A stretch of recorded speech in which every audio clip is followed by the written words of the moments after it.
Permítame iniciar mi intervención saludando al presidente de Vocento, Rodrigo Echenique, al que deseo mucho éxito en su nueva responsabilidad, y a Catalina Luca de Tena, presidenta de ABC. Extiendo naturalmente mi saludo al presidente del Congreso de los Diputados, a la vicepresidenta del Gobierno de España y a todos los ministros que están presentes en este acto. Saludo también a Fernando Ruiz, presidente de Deloitte, a Juan Miguel Villarmir, presidente del Grupo Villarmir, y a Francisco Javier de la Riva, presidente de Fertiberia.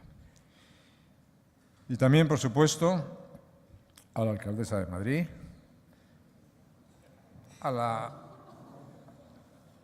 todas las autoridades que amablemente nos acompañan. Algunas han tenido que ausentar, como la presidenta de la Comunidad de Castilla-La Mancha y el presidente de la Comunidad Autónoma de Madrid, por razones parlamentarias. Gracias especialmente al diario ABC, a su director, Bieito Rubido, y a Ángel Espósito por acoger este foro y por darme la oportunidad de presentar y de acompañar a Miguel Arias. También gracias al diario ABC por su constante defensa de un europeísmo lúcido, atento a los intereses de España, tanto como a los de la propia Unión Europea, y por contar entre sus colaboradores con muchos y destacados expertos europeístas, a quienes leo con gran atención y provecho, y algunos de los cuales nos acompañan. Gracias a todos ustedes por acudir a este acto y a los medios de comunicación que se están, al parecer, interesando por él. Y, por supuesto, no crean que me olvido de la persona más importante de este foro. Muchas gracias a Miguel Arias Cañete. Queridos amigos, si hoy me encuentro aquí es por tres razones que quisiera destacar. Estoy por amistad hacia Miguel Arias, que encara una de las tareas más importantes de su larga y brillante vida política, importante para él, importante para España. Estoy también por compromiso con mi partido, que concurre a unas elecciones europeas que por varios motivos van a ser difíciles y también van a ser cruciales. Y finalmente estoy porque soy un europeísta sincero y creo que acreditado por mis actos.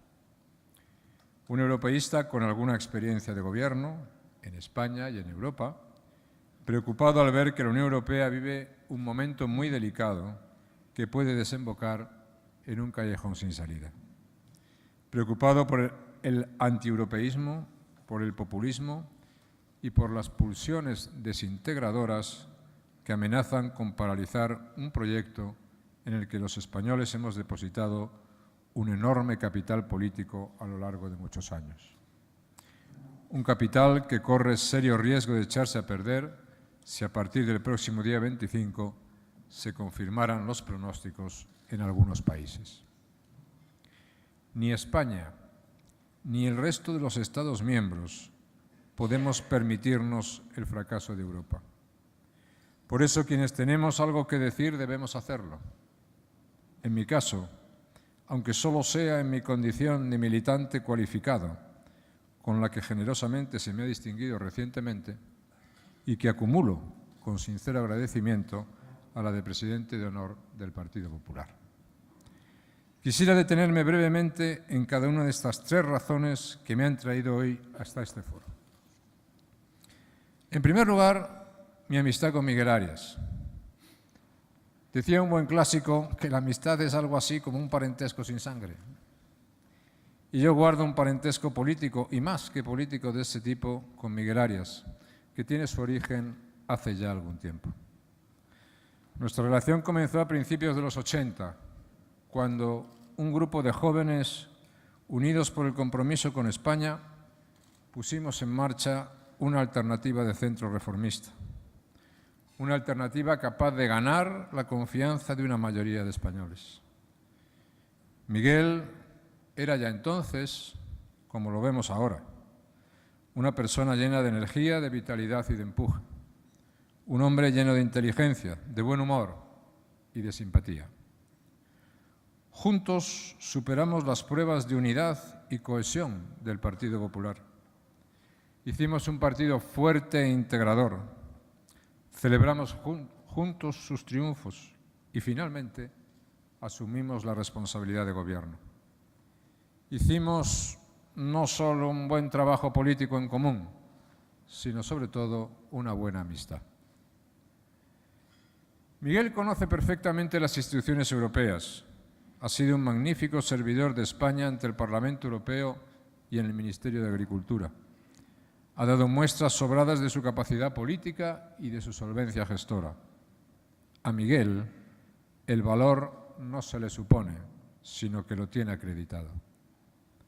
Es un gran candidato y será, porque lo ha sido ya, un extraordinario defensor del proyecto europeo y de los intereses de España en la Unión Europea. La segunda razón por la que estoy aquí es el compromiso con mi partido.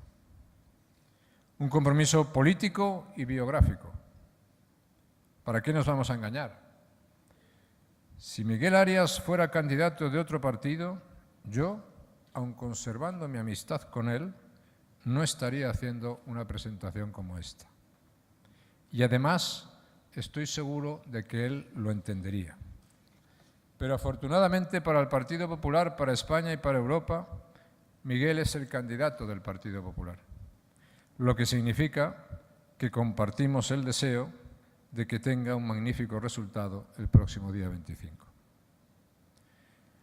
Sabemos que hay algunas circunstancias que juegan en contra de nuestro deseo y sabemos que existe un riesgo cierto de desafección o de abstención. Pero en España, históricamente, las elecciones europeas no han servido para descargar el mal humor del electorado, sino que han anticipado tendencias. Se han ganado o se han perdido elecciones generales después de haber ganado o perdido elecciones europeas. Son elecciones importantes y es necesario que se trabaje a fondo para movilizar todos los activos, que son muchos y muy valiosos. El Partido Popular es, permítanmelo decirlo, el Partido Popular es un monumento a la utilidad política de la integración, aprendida de la historia política. Lo demás siempre termina mal. El proyecto europeo del Partido Popular, el que ha defendido extraordinariamente Jaime Mayor en los últimos años, cuyo relevo toma ahora Miguel Arias, sigue siendo indispensable para asegurar la prosperidad, la seguridad y el bienestar de los europeos y, por supuesto, de los españoles. Es un proyecto consolidado, construido alrededor de logros históricos que han rendido grandes beneficios para los españoles. La puesta en marcha de la moneda común, que es mucho más que un proyecto económico y que tiene que ser desarrollado con ambición y con visión de futuro y que, por supuesto, tiene que ser finalizado.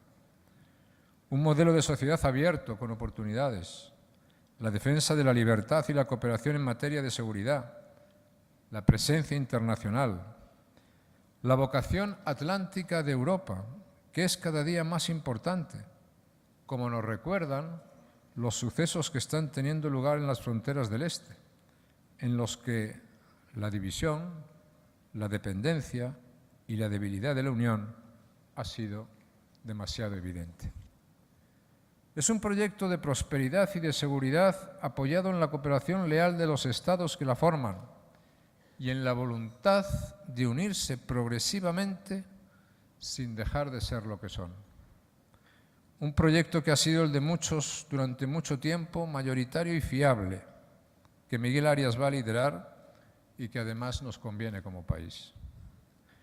Nos conviene continuar un ambicioso programa de reformas que fortalezca y extienda una recuperación que ya se empieza a sentir. Una recuperación que solo el Partido Popular puede impulsar para que llegue y dé los frutos deseados. Miguel Arias es garantía de continuidad y es garantía de solvencia. Y eso, en un momento tan agitado como este en nuestro continente, es especialmente algo muy valioso. Finalmente, como tercera razón de mi presencia en este foro, además de mi amistad y el compromiso, está la preocupación por algunos peligros que amenazan a la Unión y el deseo de advertir sobre ellos. Todo indica que podemos encontrarnos con un Parlamento Europeo más fracturado y con mayor presencia de partidos, grupos o facciones que tratarán de impedir el normal funcionamiento institucional. Eso, en un momento como este, constituye un grave riesgo para la Unión Europea y para quienes la formamos.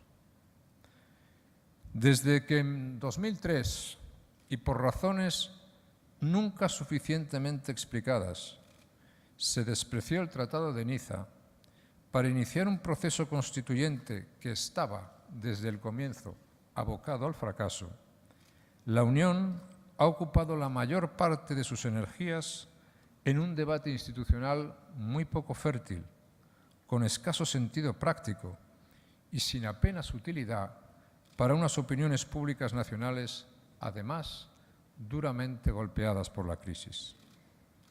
En ese contexto de trabajos perdidos y errores de fondo, han crecido actitudes, movimientos y partidos difícilmente compatibles con los valores y los principios de la Unión. Hay que poner fin a esa etapa. Ningún debate sobre los medios tendrá sentido mientras no se aborde con realismo el debate sobre los fines de la Unión. Si no hay proyecto europeo claro, no puede haber liderazgo europeo claro. Y a mi juicio, el único proyecto deseable y posible es el de una Europa atlántica, abierta, atenta a sus fines fundacionales y comprometida con sus propias responsabilidades. Ante esto, la irrelevancia o el fracaso no son ninguna alternativa. Tenemos que vencer la inercia para iniciar lo que Julián Marías, precisamente en las páginas del ABC, denominó la segunda salida de la Unión Europea, en referencia a la segunda salida del Quijote, la que se hace con la experiencia de los fallos y los errores de la primera. Y además podemos añadir con la esperanza de que acabe bien. Hay que retomar los grandes objetivos históricos de la Unión y trabajar de verdad para acercarse a ellos. El liderazgo es una función de la claridad de ideas, que a su vez debe ser una función del análisis realista de las cosas. Esto quizás ha faltado en algunas instituciones clave de la Unión y necesitamos recuperarlo con mucha urgencia. Lo necesitamos para hacer frente a un populismo que está ya casi en estado insurreccional contra el derecho europeo, para combatir una ridícula voluntad de atomización que ha crecido sin apenas resistencia y para superar la preocupante ignorancia de la historia de Europa que suele encontrarse detrás de cada antieuropeísta. Hay que hacer realidad una tarea común suficiente que trasciende la retórica y actúe de verdad dentro de lo que el mundo es y no fuera de él. Tenemos que recuperar espacio social y espacio electoral en toda Europa a favor de lo que puede hacernos fuertes en el siglo XXI. Hay que explicar la importancia de lo que tenemos por delante y de lo que nos amenaza. Debe cambiar la tendencia hacia el debilitamiento de los grandes partidos europeos, que son los que han hecho posible a lo largo de los años el proyecto comunitario. Podemos cambiar ese rumbo porque estamos a tiempo. Pues bien, queridas amigas y amigos, estoy seguro que Miguel Arias es la persona indicada para iniciar una tarea como esa. Conozco bien, como he explicado, sus virtudes, su capacidad política y su dedicación. Quiero que todos los españoles las conozcan también y estoy convencido de que en la medida en que eso vaya pasando en las próximas semanas, su candidatura obtendrá el respaldo que merece. Es para mí un placer contribuir a ello, acompañarle hoy y siempre que él me lo pida y mis responsabilidades me lo permitan. Y estoy seguro de que vamos a disfrutar y aprender mucho y bueno de cuanto va a explicarnos Miguel Arias a continuación. Muchas gracias a todos por su presencia y por su atención.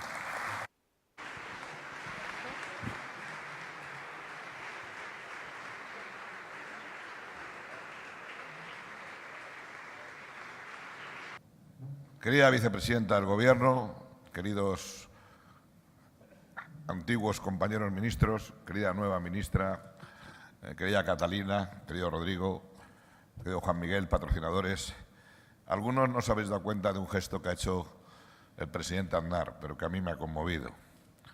Yo que me considero amigo del presidente y que lo he seguido, siempre he tenido el inmenso honor de ser miembro de uno de sus gobiernos. Tengo una de las debilidades. Siempre me han gustado en España los discursos bien construidos. Y siempre cuando José María, el presidente, o José, como dice Ana, terminaba un discurso, le decía: presidente, ¿me das el original con tus notas y me lo dedicas? Y yo los tengo. No los tengo para nada, porque nunca publicaré unas memorias en mi vida.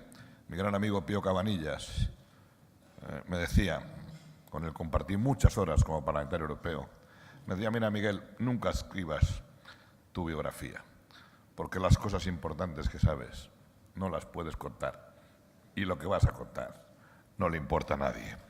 Pero a mí sí que me importan los discursos del presidente Aznar y los guardo muy cerca de mi corazón. Gracias, presidente. Fue un honor ser ministro en uno de tus gobiernos cuando España en la Unión Europea era una potencia y nos respetaban no los grandes, los más grandes. Gracias, presidente.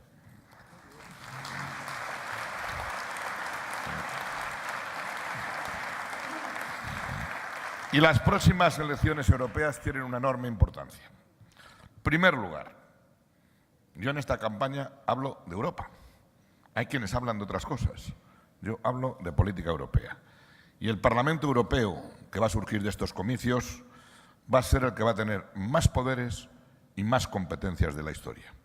El nuevo Parlamento va a ejercer conjuntamente con el Consejo la función legislativa, la presupuestaria, funciones de control político, funciones consultivas. Por primera vez va a elegir al presidente de la Comisión y el presidente del Consejo, el alto representante de la Unión para Asuntos Exteriores, Política de Seguridad, y el resto de los miembros de la Comisión se van a someter colegiadamente al voto de la aprobación de la Eurocámara. Y por ello, este Parlamento va a tener una capacidad de decisión que los españoles no nos damos cuenta. Pero hay un lugar común en el acervo político, que además es erróneo. Se dice que el 70% de la legislación que desarrollan los parlamentos nacionales y autonómicos es simple transposición de legislación comunitaria. Yo remitiría a todos los que dicen esto a que analicen de los 358 artículos del Tratado de Funcionamiento los que dan facultades de codecisión al Parlamento Europeo y verán que ese 70% es un porcentaje muy superior. Tanto es un Parlamento más potente que todos los parlamentos autonómicos de toda la Unión Europea y que todos los parlamentos nacionales de los 28 Estados miembros, lo cual quiere decir que estas elecciones no son cuestión secundaria. Y como ha dicho el presidente Aznar, estas elecciones además se celebran en un momento clave por la fuerza que está cobrando el euroscepticismo en el seno de la Unión.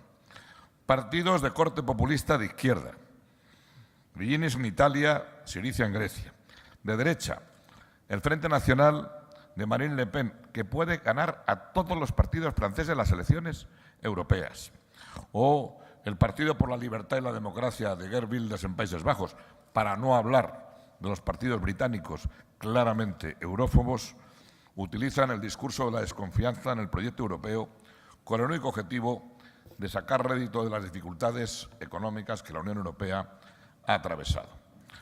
Olvidan también estos partidos, y quieren que olvidemos, que la Unión Europea ha aprendido de los errores del pasado y se está reforzando para que no se repitan. Y niegan que la Unión Europea ha sido y es garantía de paz, democracia, libertad y prosperidad, y están llamando a desandar este largo camino de integración y a recortar los poderes de la Unión. Y estos partidos van a tener su propio grupo en el Parlamento Europeo y lo van a lanzar como plataforma para lanzar mensajes y propuestas basados únicamente en un engaño: culpar a la Unión Europea de todos los males, de todas las crisis y todas las dificultades. Nada menos cierto ni con menos futuro, porque las propuestas que estos partidos ponen encima de la mesa plantean como única alternativa un escenario que a corto y medio plazo sería mucho más sombrío y negativo para los ciudadanos europeos que cualquier crisis vivida hasta ahora. Pero la tendencia al euroescepticismo, a desconfiar en la solidez y en los beneficios de la Unión, representa sin duda un gran desafío.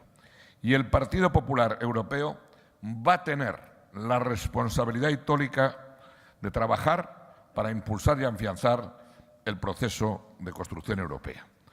Por eso, es una enorme responsabilidad la que tiene el Partido Popular en España de dar la batalla en estas elecciones para que haya un Partido Popular Europeo centrado, europeísta y que apueste por una Europa unida en libertad y prosperidad.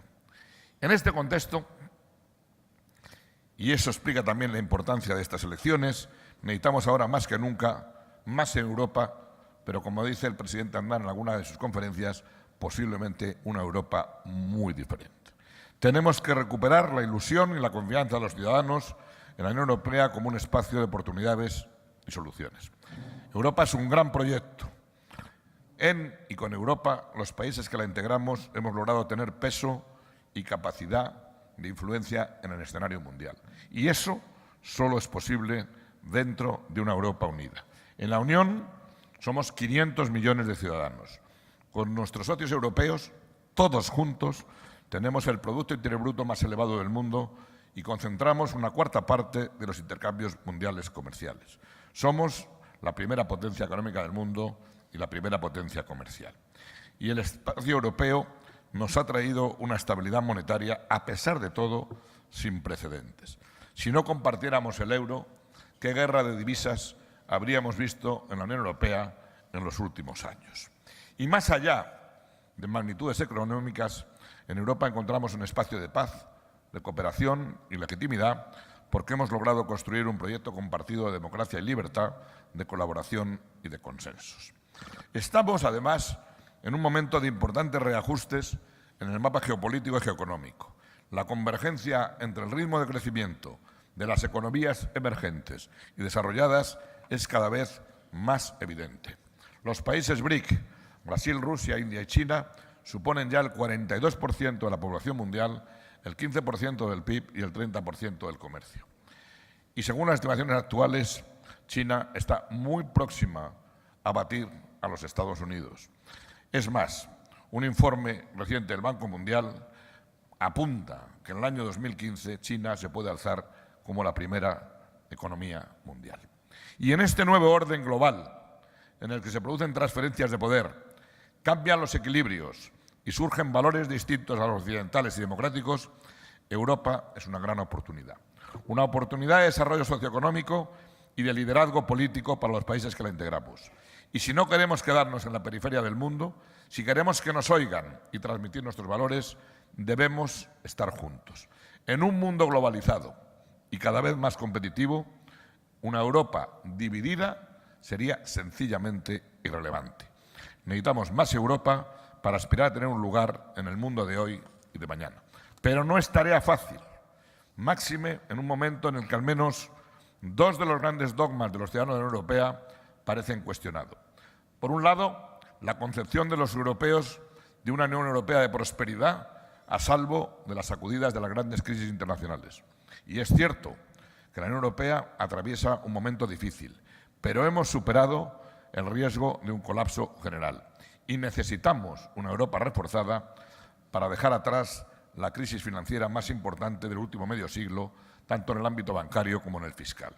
Para ello, estamos poniendo ya en marcha reformas de una importancia histórica que van a fortalecer el marco del euro y el concepto de integración europea. Pero para que estas reformas garanticen un futuro mejor, necesitamos un sentimiento europeo que contrarreste el euroescepticismo y los populismos renacionalizadores. Hace falta política con mayúscula, políticos capaces de explicar a los ciudadanos las bondades del camino seguido y la importancia de seguir avanzando. Políticos que sepan trabajar para que la ciudadanía europea entienda, comparta y apoye un proyecto europeo capaz de aportar soluciones. Hay otro segundo factor que también dábamos por descontado. Los europeos siempre habíamos considerado que una Europa unida estaba a salvo de conflictos bélicos, pero los acontecimientos en Ucrania nos han despertado a una realidad de amenazas cuyas consecuencias se ciernen sobre nuestro bienestar. Los riesgos clásicos de seguridad, en particular los conflictos entre Estados, han irrumpido con fuerza en un ámbito muy cercano. Y además todo esto se produce en un momento en que en toda la Unión Europea los recortes presupuestarios han debilitado las capacidades de los ejércitos nacionales. Europa tiene que empezar pronto a pensar en una defensa común, en incrementar capacidades y en ver cómo organiza su potencial de defensa de manera más eficiente. En este proceso de recuperación de la confianza europea, cada Estado miembro tiene la responsabilidad de contribuir y de adoptar las medidas necesarias para poner en orden su propia casa. Los países tienen que hacer sus propios deberes para regresar al crecimiento y al empleo. Yo no creo en la receta socialista de que la Unión Europea tiene que arreglar los problemas de España. Creo que España tiene que arreglar su casa para contribuir al desarrollo de una Unión Europea potente capaz de oír su voz en el mundo. Y a ello, a poner orden en casa, se ha dedicado el Gobierno de España en estos 2 últimos años. Yo he tenido la suerte de ser ministro con 2 grandes presidentes. Con José María Aznar, en el segundo mandato, cuando ya había completado la recuperación económica y teníamos un gran peso en la Unión Europea, y con Mariano Rajoy, donde hemos tenido unos años muy difíciles para poner orden en nuestra casa. Porque desde enero de 2012 el Gobierno ha puesto en marcha una ambiciosa agenda de reformas estructurales para devolver la sostenibilidad a las cuentas públicas e impulsar la competitividad de nuestra economía. Y gracias a estas reformas hemos vuelto a la senda del crecimiento y a la creación de empleo. Es que hay que mirar hacia atrás, porque hace tan solo 2 años España estaba al borde del rescate. Solo se hablaba de intervención, de los hombres de negro. Yo nunca las he conocido, pero se hablaba de los hombres de negro. Y lo cierto es que con el esfuerzo de todos lo hemos evitado. A finales de 2011, nuestro país estaba ante la opción de devaluar, abandonando el euro y volviendo a los viejos sistemas de recuperación de competitividad, o de pedir el rescate. Pero este Gobierno, a diferencia del anterior, sí creía en España y en los españoles. No adoptar las medidas que se adoptaron habría supuesto profundizar en la crisis que dejó el Ejecutivo anterior. Las mismas políticas, seguir con ellas, hubieran supuesto más crisis económica, más paro, más desconfianza, menos inversiones y menos prosperidad. Porque aunque a algunos no les guste recordarlo, no podemos olvidar de dónde venimos. Al inicio de la legislatura teníamos una economía en recesión, menos 0,3% en el 4º trimestre de 2011. Las cifras de desempleo eran inéditas en la economía española. Había graves tensiones financieras que situaron la prima de riesgo española en zona de rescate. El sector financiero estaba paralizado y cuestionado. Algunos, pocos meses antes, presumían de su buena salud, pero cuando se hizo un análisis riguroso, se descubrieron necesidades de capital por valor superior a 57.000 millones de euros, que se cubrieron en parte mediante un programa de asistencia financiera de la Unión Europea por valor de 39.000 millones de euros. El déficit público disparado, 9,07% frente a un objetivo del 6%, pero en noviembre del 2011 los mensajes del Gobierno es que iban a cumplir el déficit del 6%. La política social se financiaba a base de déficit público de forma que eran profundamente insolidaria con las generaciones futuras y radicalmente insostenible. Las deudas se acumulaban en el sector eléctrico, 26.000 millones de euros, y los pagos atrasados de las comunidades autónomas a proveedores y ayuntamientos superaban los 43.000 millones de euros. De aquí partíamos, después de 2 legislaturas de política socialista. Y les molesta que lo recordemos, pero de aquí partíamos. Pero lo grave de todo esto es que España era un problema para la Unión Europea. No es que perdiéramos el liderazgo que teníamos en la Unión Europea con José María Aznar. Es que los líderes europeos miraban hacia España para explicar a sus ciudadanos el camino que no había que seguir. Y era imprescindible recuperar la competitividad perdida y poner en marcha los mecanismos de ajuste que necesitaba nuestra economía. Y eso suponía hacer lo que ha hecho el Gobierno de Mariano Rajoy en estos años al que he tenido la honra de pertenecer. En primer lugar, cambiar el marco institucional para controlar el déficit y recuperar la sostenibilidad de las cuentas públicas.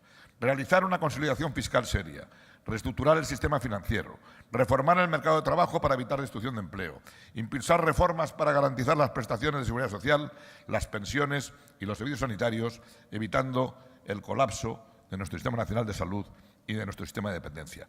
Poner en marcha un modelo de servicios sociales más eficiente y sostenible, fomentando medidas de inclusión social y políticas que garantizaran una respuesta adecuada a las necesidades sociales. Y acometer reformas de los mercados de bienes y servicios para lograr una economía flexible y competitiva. Y los resultados, aunque algunos no se alegren, están ahí, empiezan a ser visibles. Vuelta al crecimiento y al empleo, estabilidad financiera, mejora de la competitividad y las cuentas exteriores y control del déficit. Quienes gustan de ignorar el pasado tampoco son capaces de reconocer que hemos salido de la recesión y que caminamos ya hacia un periodo de crecimiento y generación de empleo. Y sobre todo, y lo digo desde la experiencia de un ministro que tiene la suerte de no acudir solamente a un Consejo de Ministros de la Unión Europea. Yo voy al de Agricultura, al de Pesca, al de Medio Ambiente y al de Cambio Climático, a 4 consejos de ministros.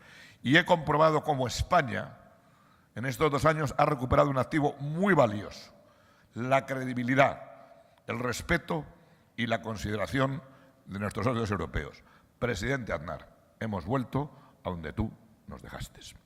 España ha vuelto a ser un país estable y fiable, que cumple con sus compromisos y que tiene de nuevo capacidad para influir y defender sus intereses en la Unión Europea. Hemos logrado cosas importantes.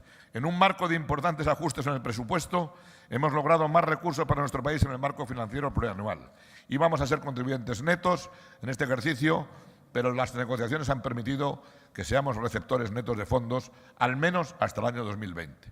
Para el campo español, y está aquí Pedro Barato, podremos disponer de 47.000 millones de euros en el marco de la política agraria común. Las regiones españolas van a seguir percibiendo importantes fondos estructurales y la lucha contra el desempleo juvenil, que será una prioridad para la Unión Europea, va a permitir que España reciba 1.800 millones de euros. Junto a nuestros socios europeos, el Gobierno español ha impulsado el Pacto por el Crecimiento y el Empleo, que moviliza un total de 120.000 millones de euros en inversiones y supone poner a las personas en el centro de la estrategia de la Unión. Hemos promovido el Fondo Europeo de Ayuda para los más necesitados hasta 2020 y hemos liderado los debates sobre la unión bancaria, fiscal y política, que constituye el proceso de integración más importante desde la creación del euro. En definitiva, hemos recuperado la voz en Europa y España hoy necesita mantener una presencia fuerte en la Unión, en su Parlamento, para contribuir a avanzar en la construcción europea. Porque necesitamos más Europa y mejor Europa. 2013 fue un año de inflexión para la Unión y con los nuevos mecanismos de regulación y supervisión que se han puesto en marcha, la salida progresiva de la crisis financiera es ya consistente. Pero queda mucho por hacer para que el proyecto europeo funcione plenamente y pueda hacer frente a los retos que tiene por delante. Hay que abordar el debate de la orientación de las políticas macroeconómicas en Europa y seguir avanzando en varios frentes. En primer lugar, necesitamos un mercado interior aún más integrado. Llevamos trabajando en el mercado interior desde la década de los 60, pero hay que profundizar en su integración, fundamentalmente en el sector de servicios, en el de la banca minorista y en el de las industrias de red. Y, por supuesto, la Unión Europea necesita una reforma de su política energética. Tenemos que diversificar nuestras fuentes de energía y reducir la dependencia energética de buena parte de los Estados miembros de la Unión. Presidente Aznar, recordarás que en 2002 conseguiste, luchando, el compromiso de que tuviéramos interconexiones que supusieran el 10% de la capacidad instalada. En 8 años de gobierno socialista no se ha movido un centímetro nuestra falta de interconexión. Ahora hemos vuelto en los últimos consejos europeos a poner este compromiso encima de la mesa y a evitar que en el futuro España siga siendo una isla energética. Porque cuanto más integrado esté nuestro mercado, menor será la probabilidad de que los Estados miembros suframos graves crisis como la vida recientemente. Necesitamos contar con instituciones fuertes. Ya lo hemos hecho en el sector bancario, pese a que muchos creían que no lo lograríamos. Hay que perfeccionar la unión bancaria, pero es una realidad que tendremos al Banco Central Europeo como supervisor único y contaremos con un mecanismo de resolución común. Pero dada la movilidad de flujos dinerarios en la zona monetaria, una supervisión monetaria meramente nacional no es suficiente. De ahí la importancia de una supervisión única para los bancos con negocio de activo pasivo internacional. El primer escalón es este mecanismo único de supervisión, una información supervisora centralizada y equipos plurinacionales actuando bajo un sistema de decisión único. Mismas reglas para todos en el mercado interior. El siguiente, el mecanismo único de resolución para la banca europea, para romper el círculo vicioso entre banca y Estado, según el cual si la banca va mal, el Estado la rescata con impacto para el contribuyente, pero si la evolución de la banca es favorable, el beneficio solo llega a la propia banca. Por eso, las directivas en vigor establecen normas concursales específicas para, en caso de quiebra, sufran las pérdidas todos los acreedores del banco quebrado. Pero la Unión Europea tiene todavía ante sí el reto de evitar que en el futuro los problemas de la banca afecten con tanta intensidad la economía real. En Europa la banca es el canal principal de financiación de la economía. Cuando la banca sufre, sufre la economía real. En este sentido, queda por conseguir que los mercados de valores constituyan, como ocurre en Estados Unidos, el canal alternativo o incluso prioritario de financiación de las empresas. Recientemente, la Comisión Europea ha presentado un proyecto de regulación de los fondos de mercado monetario con el fin de promover estabilidad de financiación no bancaria, y este es un ámbito en el que habrá que seguir trabajando. Y para completar este proceso de integración europea, el siguiente paso debe ser caminar hacia una unión fiscal, lo que requiere un presupuesto comunitario de entidad suficiente y una autoridad macroeconómica común. El Pacto de Estabilidad establece unas líneas genéricas de actuación para evitar que unos países perjudiquen a otros, pero no es una guía sobre la dirección macroeconómica que debe adoptar la política fiscal. Nos falta en Europa un activo sin riesgo común, sin una deuda pública europea. Necesitamos un mecanismo capaz de imponer disciplina fiscal y reglas que resulten de aplicación directa. Por supuesto, esta unión fiscal implicaría una cesión de soberanía desde los parlamentos nacionales que ejercen la gestión y el control de los presupuestos. No podemos avanzar en la unión fiscal si no avanzamos en la unión política. Un camino, por tanto, de consolidación de nuestra unión económica, monetaria y fiscal. Todo ello con un objetivo fundamental: las personas que están en el centro de todas estas políticas de integración europea. La Europa de hoy y del futuro es la Europa de los ciudadanos y hay que seguir trabajando en la dimensión social como eje vertebrador del proyecto europeo. Necesitamos una Europa que vele por las nuevas generaciones de que depende nuestro futuro. Tenemos que considerar una Europa de bienestar sostenible, basada en servicios sanitarios y sociales de calidad que favorezcan la cohesión. Y tenemos que seguir trabajando en la igualdad real, porque es un derecho que tiene que ser protegido y afianzado. Pero nuestros planteamientos en materia de política social son muy distintos de los planteamientos de la izquierda. Nosotros creemos que no hay política social si no hay una buena política económica. Creemos en las personas y en su autonomía, pero eso no pasa por una subvención o una renta social, sino por un empleo, por ofrecer oportunidades a las personas para que puedan decidir cómo quieren vivir sin deberle nada a nadie, salvo a su esfuerzo y a su trabajo. Creemos que frente a banderas feministas trasnochadas, la política de igualdad se llama conciliación y se llama empleo femenino. Creemos en la familia y en el papel esencial que desempeña nuestra sociedad como red de seguridad y solidaridad que ha salvado a muchas personas de situaciones de pobreza y desamparo. Creemos en las personas. Cada persona tiene necesidades distintas y el reto de la política social es individualizar y diferenciar la asistencia. Creemos en la responsabilidad. Y responsabilidad es gestionar con rigor y control los recursos limitados que salen con esfuerzo del bolsillo de los españoles. Y es también no gastar lo que no se tiene y pagar lo que se debe. Creemos que una educación de calidad es la mejor garantía de futuro para nuestros jóvenes, que no haya aprendizaje sin esfuerzo y sin respeto a la autoridad de los profesores, y que la calidad prestigia a la escuela pública como lo hace con la sanidad pública. Creemos en la solidaridad entre los individuos, territorios y generaciones y, por tanto, en la necesidad de introducir elementos de equidad y de cohesión social en nuestras políticas. Creemos, en definitiva, en la igualdad de oportunidades, en el esfuerzo individual y en la libertad de elección, porque el Estado social no es aquel que sustituye al individuo, a la familia, sino que le da soporte y remueve los obstáculos que dificultan el ejercicio de sus derechos y libertades. Son muchas las diferencias que existen entre la política social tal como la entiende la izquierda y la política social que nuestro partido quiere llevar a cabo. No tenemos que hacer seguidismo de sus planteamientos ni permitir que quieran patrimonializar desde los partidos de la izquierda los logros alcanzados por toda la sociedad española. No podemos permitir que quieran alzarse con el monopolio de la sensibilidad y la empatía social, sobre todo cuando quienes estos pretenden son los responsables de la grave crisis social que ha generado esta crisis económica. Queridos amigos, termino. Europa es un proyecto de unión y dentro de este proyecto de unión necesitamos una España fuerte y unida, plural pero integrada en un marco de convivencia común. A este respecto, permítanme recordar a quienes tratan ahora de mirar hacia Europa para encontrar una solución a la situación actual de Cataluña. Y quiero recordarles que la integridad territorial que defiende el Gobierno de España constituye uno de los principios básicos del Tratado de la Unión Europea. La Unión, establece el artículo 4, apartado 2, respetará la igualdad de los Estados miembros ante los tratados, así como su identidad nacional inherente a las estructuras fundamentales, políticas y constitucionales de estos, también en lo referente a autonomía local y regional. Pero dice, respetará las funciones esenciales del Estado, especialmente las que tienen por objeto garantizar su integridad territorial, mantener el orden público y salvaguardar la seguridad nacional.